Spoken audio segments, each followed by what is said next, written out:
दिग्रस पुसद आर्णी दारव्हान नेर येथील जनसंघर्ष अर्बन निधी बँकेत ठेवीदारांनी ठेवी ठेवल्या होत्या। मात्र ठेवीदारांना ठेवी देण्यास बँकेने टाळाटाळ केल्याने अखेर ठेवीदारांनी दिग्रस पोलिसात धाव घेऊन तक्रार दाखल केली। त्यावरून पोलिसांनी अध्यक्षासह 6 संचालकावर अखेर फसवणुकीचा गुन्हा दाखल केलाय। शेकडो ठेवीदारांची फसवणूक करणाऱ्या जनसंघर्ष अर्बन निधी बँकेच्या अध्यक्षासह 6 संचालकावर अखेर पोलिसात गुन्हा दाखल झालाय। 7ही शाखेमध्ये एकूण 44 कोटी रुपयाची अफरातफर केल्याची नोंद पोलीस दप्तरी झालेली आहे।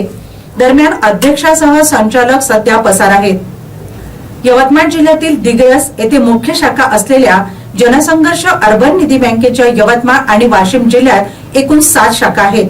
यवतमाळ जिल्ह्यात दिग्रस पुसद दारव्हान नेर आर्णी येथे शाखा असून 5 शाखेमध्ये 44 कोटी रुपयाची ठेवीदारांची फसवणूक झाली अशी तक्रार दिग्रस पोलिसात देण्यात आलेली आहे। रजिया बानो अब्दुल रफीक असे तक्रारदाराचे नाव आहे। या ठेवीदाराचे दिग्रस येथील जनसंघर्ष शाखेत 14 लाख रुपयाची ठेवी ठेवली होती।